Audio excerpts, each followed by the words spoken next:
Assalamualaikum warahmatullahi wabarakatuh. Perkenalkan, saya Nurul Hidayati dari kelas KPI 4B.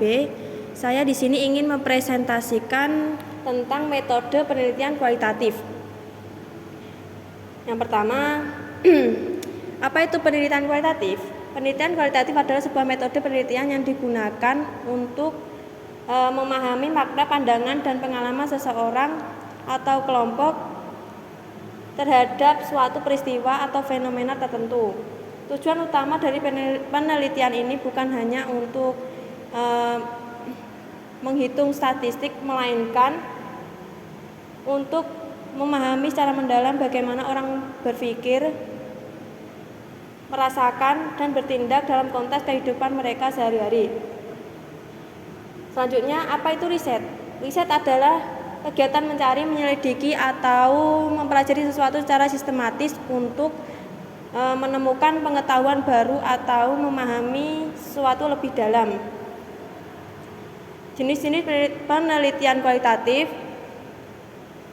yang pertama studi kasus, yang kedua etnografi, yang ketiga fenomenologi, yang keempat grounded teori, yang kelima studi historis. Yang pertama, studi kasus. Studi kasus digunakan untuk memahami secara menyeluruh dan mendalam terhadap suatu kasus tertentu. Kasus yang dikaji bisa berupa individu, kelompok kecil, organisasi, institusi, atau peristiwa spesifik. Penelitian ini bertujuan untuk menangkap dinamika, proses, dan konteks yang melingkupi kasus tersebut. Yang kedua, etnografi. Etnografi adalah jenis penelitian yang fokusnya pada kehidupan budaya suatu kelompok masyarakat.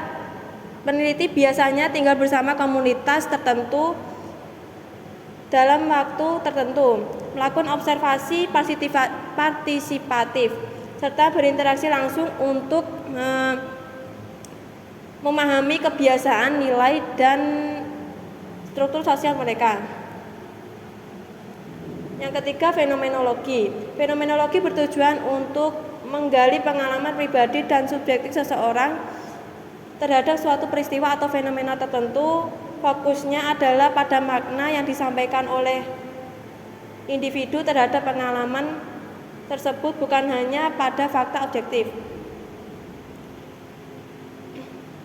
Yang keempat, grounded teori. Grounded teori merupakan pendekatan yang digunakan untuk membangun teori secara langsung dari data lapangan. Data dikumpulkan melalui wawancara, observasi, atau dokumen, kemudian dianalisis secara mendalam untuk menghasilkan teori yang relevan.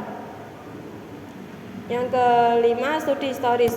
Studi historis bertujuan untuk memahami peristiwa atau perkembangan yang terjadi di masa lalu melalui analisis dokumen, arsip,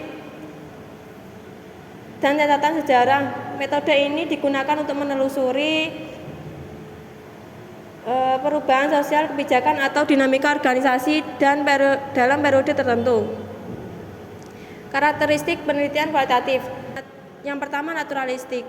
Naturalistik, peneliti langsung turun ke lapangan untuk observasi langsung atau mengamati objek penelitian dalam lingkungan alaminya atau tidak direkayasa. Yang kedua, data deskriptif. Informasi dikumpulkan dalam bentuk kata-kata, narasi, gambar, atau dokumen, bukan angka atau statistik.